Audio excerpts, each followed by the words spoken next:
Bien, bonjour Kevin. Salut. Merci de nous recevoir une nouvelle fois dans tes locaux. Avec grand plaisir. On s'était déjà rencontrés il y a quelques mois du coup pour faire une première interview sur ta présentation générale de ce que tu faisais avant et ton parcours jusqu'à ici. Donc on se retrouve une nouvelle fois donc ici au café des proprios donc chez Ashley Manson. Donc je te laisse te présenter. La dernière fois qu'on s'était vu, c'était juste avant le lancement d'Investis-toi, si je dis pas de bêtises. Pour ceux qui me connaissent pas et qui avaient peut-être pas vu la dernière fois l'interview, moi du coup je m'appelle Kevin Cohen, je suis courtier en prêt immobilier. J'ai commencé dans la finance de marché pendant un peu plus de 5 ans et je me suis réorienté dans l'immobilier juste après. Donc j'accompagne, mon principal métier c'est d'accompagner les clients sur leurs projets immobiliers au niveau de leur financement et de leur crédit immobilier. Donc je suis là pour prendre leur dossier et le négocier leur crédit immobilier dans les meilleures conditions en termes de taux, assurance, frais de dossier, etc. Et après derrière, j'ai aussi lancé, donc du coup il y a un peu plus de 6 mois, ça passe très vite d'ailleurs, Investis-toi, qui est une plateforme de formation pour tous ceux qui veulent se lancer dans l'investissement immobilier, qui savent pas trop comment faire pour investir, qui ont besoin de conseils et d'être accompagnés là-dessus. Alors, je ne vends pas de biens immobiliers, je suis juste là pour les conseiller sur la fiscalité, sur comment trouver un bien rentable, sur les travaux, etc. On en parlera peut-être après. Et donc, du coup, on a lancé aussi cette plateforme Investis-toi sur le site investistoi.fr. Moi, je me permets de me présenter. Donc, je suis Corentin Druot, étudiant à l'ESPI, donc l'École supérieure des professions immobilières, donc sur le campus de Lyon, puisqu'on est situé un petit peu partout en France. Donc, je suis en 3e année de bachelor gestionnaire d'affaires immobilières, donc par la suite être agent immobilier. Et en plus de ça, donc là, on est présent aujourd'hui avec l'association donc SP Network, où on a pour but donc de faire des interviews avec par exemple des personnes comme toi, des agents immobiliers. On a d'autres projets à venir encore, interviewer éventuellement un notaire, un architecte. Donc voilà, on a plein de projets. Et donc l'association a pour but aussi de faire découvrir vos métiers auprès de nos camarades de classe, étudiants avec qui on collabore tous les jours, parce que pour eux, ils voient le métier d'agent immobilier, mais ils ne voient pas tout ce qui parfois peut se faire à côté. Et on est là aussi pour faire donner envie peut-être à des futurs étudiants de pourquoi pas se lancer dans l'immobilier et même faire des vocations dans ton métier. Alors, première question. Tu as créé une formation sur l'investissement immobilier sur la plateforme donc Investis-toi, comme tu le disais. Quelques mois après le lancement donc de ta plateforme Investis-toi, quel est ton ressenti ? Quel est ton bilan en tant que niveau personnel que professionnel ? Écoute, ça marche plutôt très bien. On a de plus en plus de clients sur la plateforme Investis-toi. Alors j'ai beaucoup donné dans ce projet, ça m'a pris pas mal de temps, mais je suis content du résultat. On a vraiment poussé l'analyse et la plateforme pour qu'on ait le maximum de renseignements sur cette plateforme-là. Pour rappel, pour Investis-toi, donc c'est une plateforme qui contient 16 modules, donc il y a plus de 14 heures de contenu vidéo qui traite l'entièreté des sujets liés à l'investissement immobilier. Donc on va parler de la définition des objectifs, comment trouver un financement de la meilleure manière possible, comment faire des visites, quelles questions poser en visite, la fiscalité derrière, est-ce que je dois aller en nu, en meublé, est-ce que je dois acheter en nom propre, en SCI, etc. Quel est l'impact fiscal derrière, comment je vais gérer les travaux, comment je vais meubler, enfin bref. L'investissement de A à Z pour qu'on fasse le moins d'erreurs possible et qu'on maximise sa rentabilité. Tout est inclus dans la formation, donc il y a un peu plus de 14 heures de contenu. C'est une formation qui est certifiée Calliope aussi. On accompagne aussi les personnes qui prennent la formation dans le cadre de leur projet, donc avec des coachings inclus dans la formation. Enfin bref, ça avance très bien, les gens, on a eu des super retours, des super avis clients et ça devrait évoluer début d'année prochaine avec non pas une nouvelle forme, mais c'est la même forme, mais avec des méthodes de financement un peu différentes. Enfin bref, je ne vais pas trop m'avancer là-dessus, vous serez informés en temps réel à la rentrée, mais on devrait encore plus booster Investis-toi à partir de début d'année prochaine, donc c'est plutôt cool et on voit que ça intéresse de plus en plus de gens et de toute façon je le savais, c'est pour ça aussi que j'ai créé cette plateforme là. Beaucoup de gens veulent investir mais peu de gens savent vraiment comment faire et beaucoup de gens ont besoin d'être conseillés, donc on est là pour ça et ça marche du tonnerre, donc j'en suis vraiment ravi. Et dans tous les cas, voilà, on essaye vu que moi je suis courtier à côté, je vois toutes les nouvelles normes qu'il y a à faire, toutes les nouvelles adaptations qu'il faut se faire. C'est vrai qu'on est dans un contexte, on va en parler je suis sûr après, mais d'évolution des taux, donc il faut s'adapter, c'est plus les mêmes rendements qu'avant, il faut aller s'adapter par rapport au marché, donc tout ça c'est intéressant d'être conseillé là-dessus pour pas faire n'importe quoi. Bien sûr. Et si je peux me permettre, faire 2 mots justement sur cette formation, puisque du coup j'y ai accès. Ouais. Donc c'est vrai que pour le coup c'est très intéressant, on apprend beaucoup de choses. Alors c'est vrai que moi j'ai oublié de le préciser, mais je suis en alternance du coup dans mon école, et où j'étais avant, donc on cherchait des immeubles de rapport pour des clients investisseurs, donc tout le côté investissement, j'ai connu ça pendant à peu près 2 ans, et on envoyait certains de nos clients justement vers des courtiers. Donc je connaissais un petit peu, mais c'est vrai que ta formation m'a permis de découvrir encore plus de choses, et encore aujourd'hui je l'ai pas tout à fait fini, mais j'ai déjà appris pas mal de choses, donc j'ai suivi ton avancée, en tout cas c'est bien, t'es à fond dedans quand même, on voit l'avancée de chacun des formés, et c'est vrai que ça se voit que tu passes du temps là-dessus, et c'est cool d'avoir des retours comme ça. Moi le plus important c'est aussi de prendre des notes à côté, c'est pas que simplement regarder la vidéo. C'est vrai que parfois une vidéo d'une demi-heure, on n'est peut-être pas concentré, si on se dit j'ai une demi-heure, je vais regarder, et puis finalement on n'a pas trop le temps de tout comprendre, obligé de la reprendre, de revenir dessus. Moi je préfère être tranquille et puis prendre des notes, les choses importantes, etc. Donc après on garde de côté les notes et on reprend les vidéos, parce qu'on aura toujours accès à la plateforme. Et de toute façon il y a un groupe aussi dédié avec un notaire, un avocat fiscaliste, un architecte d'intérieur, etc. qui peuvent répondre à tes questions en temps réel si jamais tu as des questions, pour te fournir vraiment tes réponses à chaque fois que tu as un blocage là-dessus. Bien sûr. On suit vraiment bien toutes ces personnes-là, donc c'est plutôt cool. En tout cas les retours sont plutôt bons, donc je suis assez content. Et le courtage se développe très bien aussi à côté, donc bien sûr. Donc ça va pour moi. Qu'est-ce qu'on peut y trouver du coup au niveau de la formation, et quels sont les différents outils que tu proposes sur cette plateforme pour faciliter les personnes à avancer sur la formation? On en a déjà un petit peu parlé. On a déjà parlé, mais j'ai même pas tout dit encore. Il y a donc les 16 modules vidéo, donc 14 heures de contenu. On a tout un tas de documents qu'on fournit aux formés, comme une checklist de visite, un tableur de calcul de rendement, etc. pour anticiper toutes ces parties-là. Des récapitulatifs pour avoir des résumés au niveau de chaque module, pour plus y perdre, parce qu'il y a tellement d'informations au bout d'un moment qu'on a tout résumé dans des documents. On a donc tout un tas de documents exclusifs à la formation. Et par exemple, rien que la checklist de visite, elle est essentielle, parce que tu arrives en visite, tu sais pas quelle question tu vas poser. Là, au moins, tu as un document où tu sais, voilà, je vais pouvoir poser toutes ces questions-là, et ça va me permettre de perdre aucune information. Et justement, pour ma négociation qu'il y aura derrière, ce sera hyper utile, parce que tu vas pouvoir négocier en fonction des éléments que tu as récupérés.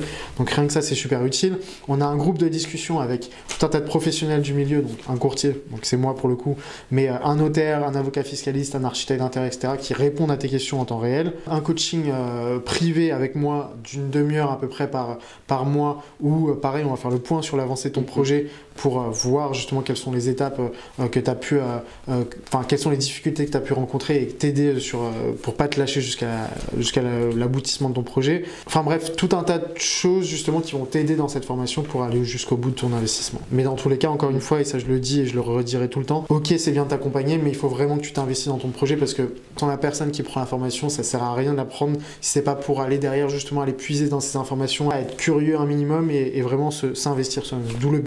D'où le nom de la formation qui s'appelle Investis-toi. Parfois on donne des petits bonus. On avait fait un mois, on avait fait un bonus de 3 visites, dans lequel pendant les 3 premières visites, on s'appelait avec les formés pour voir est-ce que ça vaut le coup d'aller dans ces appartements-là, est-ce que ça vaut le coup de faire une offre d'achat, à quel prix on ferait cette offre d'achat.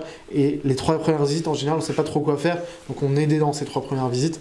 Et je pense que l'offre sera reconduite en janvier pour un mois, où voilà, c'est gratuit, et ces 3 premières visites-là, on t'accompagne non pas physiquement, mais par téléphone sur ces 3 premières visites-là. Donc cette formation, elle s'adresse à toute personne, ou... Tout le monde, en soi tout le monde. Les gens qui ont déjà investi comme ceux qui n'ont pas encore investi, parce que pour ceux qui sont débutants entre guillemets, forcément il y a tout à découvrir, mais ceux qui sont déjà un petit peu dans l'investissement, qui ont déjà acheté un premier bien, deuxième bien, etc., on va voir au niveau des stratégies fiscales derrière, parce qu'il y a un avocat fiscaliste dans le groupe qui va pouvoir vous répondre justement, est-ce qu'il va falloir continuer en nom propre, ou partir éventuellement en SCI, quel est l'impact fiscal derrière, anticiper encore une fois ces erreurs-là. Et c'est pas parce qu'on a fait déjà un premier ou un deuxième investissement qu'on a bien fait ses premiers investissements ou deuxième investissement, parce que derrière, peut-être que vous étiez parti en location nue alors qu'il fallait partir en meublé. Il va falloir repenser peut-être la stratégie qu'il y a derrière. Donc, refaire un point sur les connaissances, refaire un point sur l'accompagnement, et c'est comme ça que derrière, on va pouvoir optimiser ce qui est déjà acquis et encore plus optimiser ce qui est à venir. En fonction aussi de l'avancée de ce qui se passe aussi en général. Alors peut-être que, comme tu disais, on peut conseiller les gens, on va dire, d'acheter et de faire du nu, et que finalement, ils veulent réinvestir, et 3 ans plus tard, ça a complètement changé parce que la fiscalité a changé aussi. Donc on va plutôt l'orienter sur de faire du meublé, ou ça dépend où il veut investir aussi. Donc c'est pour ça. Il y a tellement d'informations, il y a tellement de gens qui me demandent, voilà, Monsieur Cohen, j'aimerais investir en SCI, ils savent pas ce que c'est une SCI, ils ne connaissent pas l'impact qu'il y a derrière au niveau des frais, etc.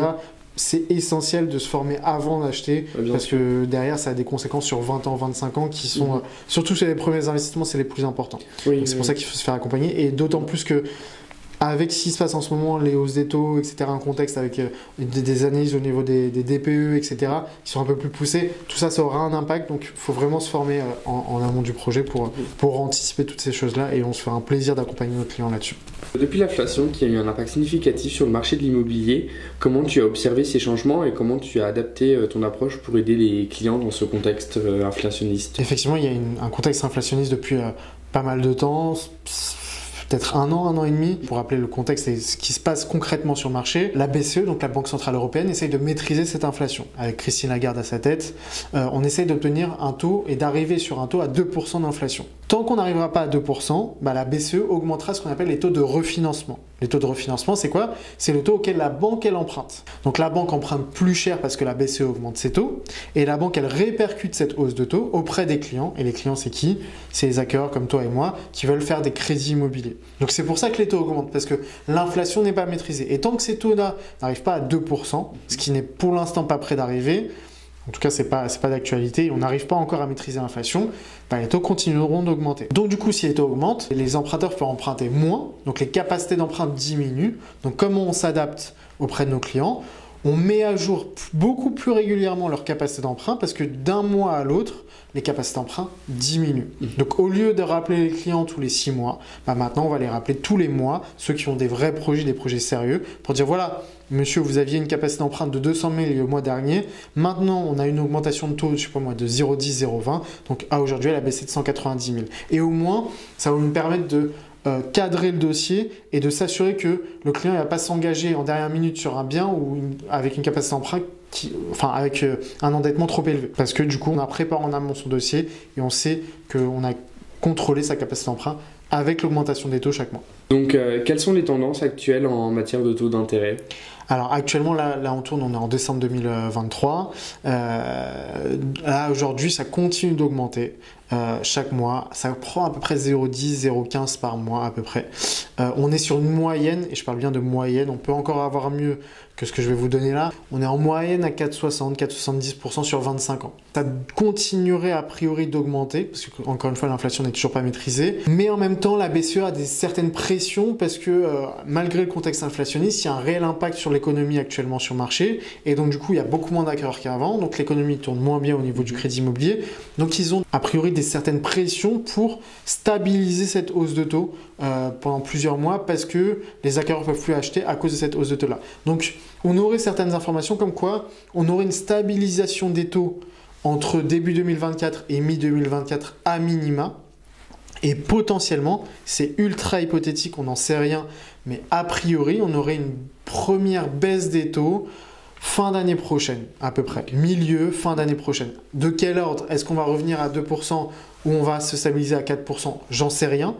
Mais a priori, ça devrait potentiellement revenir en baisse fin d'année prochaine. Après, selon moi, ça ne sert à rien du tout d'attendre la baisse. Pour plein de raisons, on pourra en parler si tu veux après. Mais ça ne sert à rien d'attendre cette baisse-là. Donc je rebondis sur ce que tu viens de dire. Ouais. Pourquoi ne pas attendre du coup C'est très simple.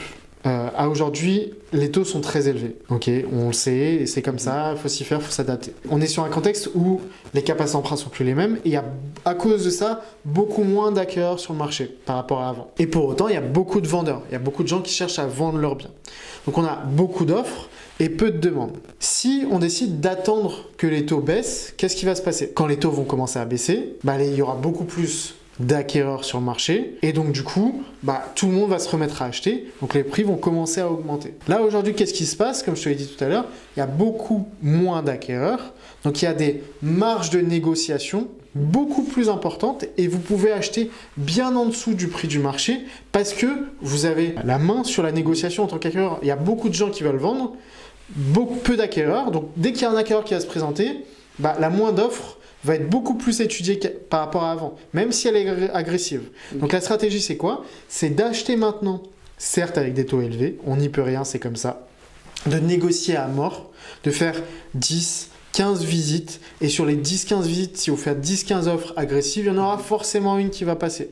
Donc c'est à vous de vous créer cette opportunité sur cette offre potentielle agressive, bien en dessous du prix du marché. Donc vous aurez un bien acheté en dessous du prix du marché, certes avec des taux élevés, et vous attendez 2, 3, 4 ans que potentiellement les taux rebaissent, et à ce moment-là, vous renégocierez vos taux de crédit immobilier et vous aurez fait une belle affaire sur le prix du bien parce que vous l'aurez acheté en dessous du prix du marché, et sur le taux parce que vous l'aurez renégocié au bout de 2-3 ans. Alors que si vous attendez que les taux baissent, quand les taux baisseront, il y aura beaucoup plus d'acquéreurs parce que tout le monde voudra racheter et vous aurez moins de marge sur les prix. Et du coup, vous achèterez quand tout le monde achètera et ce ne sera pas le bon moment. Donc, comme je disais tout à l'heure, donc je suis étudiant à l'ESPI. Donc là, c'est une question qui pourrait se poser à nombreux étudiants. Donc, si on sort de l'école diplômée et qu'on est embauché, admettons, à un salaire de 2500 €, est-ce que tu penses qu'on peut investir tout de suite ou est-ce qu'il faut quand même attendre avant d'investir du fait qu'on sorte seulement des études? Pour moi, il n'y a aucune raison d'attendre.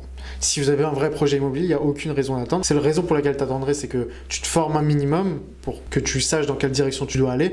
Mais sinon, si tu t'es formé justement pendant tes études, il n'y a aucune raison d'attendre, pour plusieurs raisons. Si j'achète tout de suite, plus tôt je vais acheter, plus tôt je vais me constituer du patrimoine, plus tôt je vais commencer à décapitaliser sur le crédit. Enfin, plus facilement, je vais pouvoir enchaîner les investissements. Donc déjà, c'est la première raison pour laquelle il faut acheter tôt, ou en tout cas le plus tôt possible. Et encore une fois, quand on dézoome, au niveau de l'immobilier, alors certes, de temps en temps, il y a des hausses, des baisses, mais globalement, quand on dézoome, ça fait que prendre de la valeur. Donc, il n'y a aucune raison d'attendre. Encore une fois, si on attend, c'est qu'on attend une opportunité, on attend une occasion, et cette occasion, on ne va jamais la saisir. En fait, on va faire que l'attendre et repousser en attendant une opportunité qui n'arrivera potentiellement jamais. Soit parce qu'on attend que les taux baissent, soit qu'on attend que les prix baissent, etc. Et il y aura toujours une raison pour laquelle il ne faut pas acheter. Maintenant, si on est à 2500 € et on peut se poser la question, je commence dans la vie, je n'ai pas d'épargne, je n'ai pas d'apport, etc. Donc, je ne peux pas emprunter. Ça, c'est faux. On peut encore emprunter en 2023, en 2024, sans apport. C'est possible. Il faut juste bien préparer son projet. Il faut avoir les bonnes relations bancaires. Il faut savoir dans quelle banque je vais aller me diriger. Parce qu'effectivement, il y a beaucoup de banques qui ne font pas de sans-apport, mais c'est trouvable. Par contre, si tu vas aller demander du sans-apport, il faut savoir comment s'y prendre, il faut savoir argumenter, il faut éventuellement passer par un courtier parce que du coup, lui, il a la connaissance de toutes les banques du marché.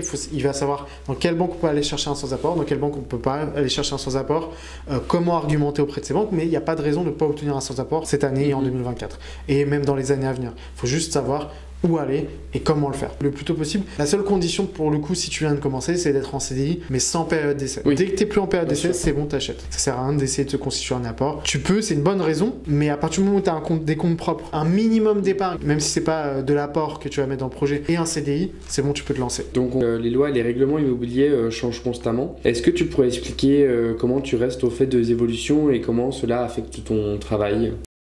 En soi, des informations, il y en a constamment. Et moi, je lis beaucoup d'articles. Je regarde beaucoup aussi les réseaux sociaux. C'est une mine d'informations sur les réseaux sociaux constante. Et après, il ne faut pas prendre tout et n'importe quoi parce qu'il y a beaucoup de conneries qui sont dites aussi sur les réseaux. Et je vois aussi beaucoup de gens qui sont mal informés, malheureusement, qui viennent me voir, qui me disent voilà, j'ai vu qu'on pouvait faire ça, alors que c'est totalement faux. Mais oui, non, je regarde très souvent les actualités, je lis beaucoup d'articles et de toute façon avec les banques on discute tous les jours avec nos partenaires bancaires, donc on sait ce qui se fait pas sur le marché. C'est pour ça qu'en fait être conseillé par quelqu'un qui justement est tous les jours sur le terrain avec les banques, avec des investisseurs, avec des notaires, avec des avocats, etc. c'est essentiel parce que du coup on est plus au fait que n'importe qui d'autre. Parce que eux ont aussi leurs informations de leur côté, qui ont été vérifiées, qui ont été données. Donc pour le coup, moi c'est bien d'être entouré de ce genre de personnes. Même pour la formation, du coup, on le disait tout à l'heure, que tu étais entouré d'avocats, de notaires, etc.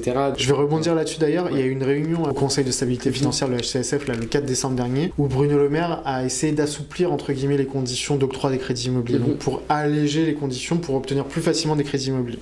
Il y a eu 4 mesures. 3 des 4 mesures sont entre guillemets inutiles parce qu'elles se faisaient déjà au niveau du crédit immobilier aujourd'hui en France. C'était déjà possible de tenir ces 4 mesures. Donc en gros, ils nous ont dit on va assouplir les règles. Du coup, on fait 4 mesures. Mais dans ces 4 mesures, elles étaient déjà présentes sur le marché. La première, c'est le fait d'allonger, entre guillemets, le crédit immobilier sur 27 ans quand on a beaucoup de travaux. C'est-à-dire qu'au lieu de faire un crédit immobilier sur 25 ans, on fait un crédit immobilier sur 25 ans, plus 2 ans de différé, donc 27 ans au total, parce qu'on avait beaucoup de travaux. Cette mesure-là, elle était déjà trouvable auprès de pas mal de banques sur le marché. Et il y avait pas mal de banques qui nous faisaient déjà des 2 ans de différé de travaux parce qu'on faisait beaucoup de travaux, justement. Il suffisait juste d'aller voir les bonnes banques. Déjà, première mesure, inutile. Mais ça, il y a plein de gens qui sont venus me voir et m'ont dit « Ah, monsieur Cohen, c'est trop bien, on va pouvoir faire des crédits immobiliers sur 27 ans. Maintenant, ça a tout débloqué. » Ça ne débloque rien du tout. C'était déjà le cas avant. Une autre mesure, par exemple, c'est le fait de ne pas prendre en compte les intérêts lorsqu'on fait un prêt relais. Je ne vais pas rentrer dans le détail, mais ça, pareil, on pouvait le trouver encore dans certaines banques depuis plusieurs années déjà. Il suffisait juste d'aller voir les bonnes banques. Donc, l'information, elle est essentielle. Le manque d'information, malheureusement, il y en a plein qui ne comprennent pas, qui ne sont pas assez informés et qui vont dans le mauvais sens. Il suffit juste d'être bien accompagné, d'avoir les bonnes informations là-dessus et qu'importe les mesures, ce sera le bon moment d'acheter dès maintenant. En fait, on n'a rien à attendre du gouvernement pour passer à l'action là-dessus. Donc le diagnostic de performance énergétique de logement est de plus en plus regardé. Quel est l'impact de ce diagnostic sur tes clients? En fait, ça freine de plus en plus d'acquéreurs, du côté des acquéreurs, ça freine de plus en plus d'acquéreurs de passer à l'action parce qu'ils voient qu'il y a des DPE F, G et qu'ils vont pas pouvoir les louer. Mais de l'autre côté, ça crée plein d'opportunités pour à la fois les acquéreurs et à la fois les vendeurs. D'une part, les vendeurs qui veulent se débarrasser vite de leurs appartements parce qu'ils sont en DPE F ou G et qui ne pourront plus les louer, donc ils vont pouvoir les brader.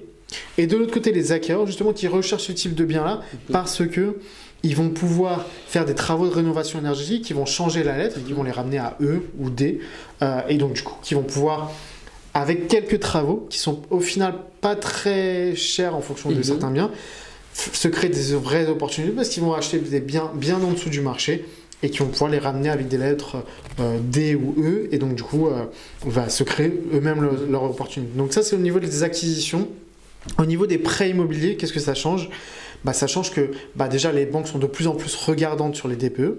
Il y a des banques qui vont refuser des dossiers parce que parce que les biens sont en F ou G et que du coup c'est pas trop risqué pour elles, mais qu'elles vont plus du tout sur ce type de biens là, ou alors elles vont demander à l'acquéreur de faire des travaux et de s'engager sur des travaux pour ramener les notes en D ou en E.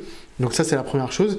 Et pour le coup, il y a des banques qui sont adaptées aussi au niveau de ces DPE là, et elles ont mis des barèmes de taux différents si votre DPE il est A, B, C, D ou s'il est E, F ou G. Et donc du coup, vous n'aurez pas les mêmes taux si votre appartement il est sous une note ou sous une autre. Et donc ça, pareil, il convient d'aller voir les bonnes banques pour s'adapter, encore une fois, en fonction du marché, parce qu'il y a des banques qui le font, il y a des banques qui ne le font pas. Donc d'une banque à l'autre, en fonction de votre DPE, vous avez des taux différents. C'est comme ça qu'on s'adapte. Donc d'une part, au niveau des acquisitions, avec la négociation, en allant chercher ces DPE-là pour aller faire des travaux et pour acheter bien en dessous du prix du marché. Et de l'autre part, au niveau du crédit immobilier, on s'adapte en allant voir les bonnes banques qui font des dispositifs spéciaux en fonction des DPE.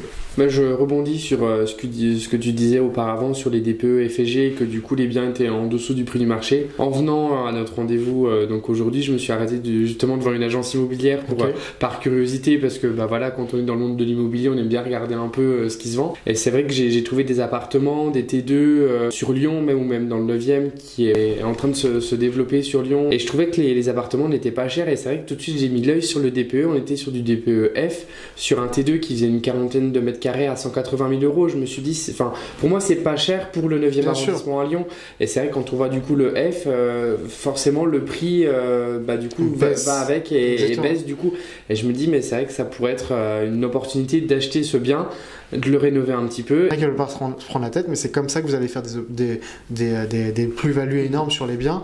Et parfois, c'est pas grand-chose. Il suffit juste de regarder le DPE, donc le diagnostic de performance énergétique. Sur chaque DPE, maintenant, il y a un DPE projeté. C'est-à-dire qu'en fait, ils vont vous dire, voilà, vous êtes en note F.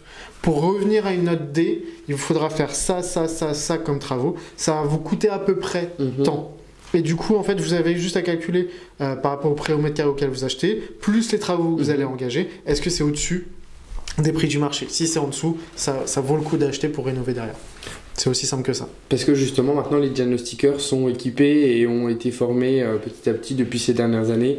Et avec les technologies qu'on a maintenant, c'est vrai qu'on a plus facile à se projeter, et avec le retour d'expérience aussi. Parce que pour le coup, là, avec tout ce qui se passe dernièrement, justement, le diagnostic de performance énergétique fait beaucoup parler partout, qu'on soit déjà propriétaire ou pas forcément pour l'investissement. C'est vrai que du coup, les diagnostiqueurs sont mis à rude épreuve, si je peux dire ça comme ça. Et pour le coup, c'est vrai qu'ils ont déjà des années d'expérience en arrière, et comme c'est en train de se renouveler, c'est vrai que ça vaut le coup. Ça vaut le coup d'acheter des biens à rénover, à retaper. Vous achèterez vous aurez des marges de négociation énormes et vous achèterez bien en dessous du prix du marché. Et là, après derrière, ça va prendre de la valeur, vous le rénovez et voilà. Mais c'est des galères. Soit vous prenez pas la tête, mais à ce moment-là, ne vous plaignez pas de ne pas faire de plus-value et d'avoir mal acheté. Enfin, il n'y a pas de mauvais achat, mais voilà. Soit vous prenez un minimum à la tête, vous formez sur la fiscalité, sur tout ça, et là, pour le coup, vous n'aurez aucune erreur à faire. Merci pour toutes ces réponses à nos questions. Et puis, ce que je peux dire, c'est que les gens n'hésitent pas à venir te contacter. Je suis sur pas mal de réseaux sociaux, que ce soit Instagram, LinkedIn, YouTube. J'aime beaucoup ce que tu fais. Il y a pas mal d'infos intéressantes. Il me semble que tous les mardis de début de mois, tu fais un live TikTok où tu reprends un peu les taux. Alors, les lives, je les fais pratiquement tous les jours maintenant. Tous les jours, ouais. Entre 13h et 14h en général sur TikTok. On parle de plein de sujets. On parle des taux, on parle des capacités d'emprunt, on parle de plein de choses, ça ramène pas mal de monde et c'est plutôt cool. Je réponds à toutes les questions. Mais sinon après je fais beaucoup de vidéos, 3-4 vidéos par semaine en général. On va traiter de toutes les actualités. Donc en fait pour se mettre à jour sur l'immobilier, il suffit juste de regarder les vidéos et au moins voilà. Mais je suis présent sur pas mal de réseaux et en tout cas c'est plutôt cool. Merci pour l'interview aussi, c'était grave cool.